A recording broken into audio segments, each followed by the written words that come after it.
Girl, I cannot believe that y'all think that's Beyoncé motherfucking hair. Bitch, let me tell you something. Not ever in the history of niggerdom have you seen a nigger girl with all them blonde ass streaks and every piece of her hair is the same length.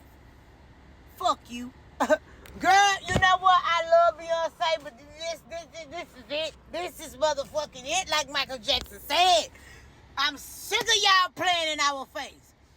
Ain't no way in the fuck.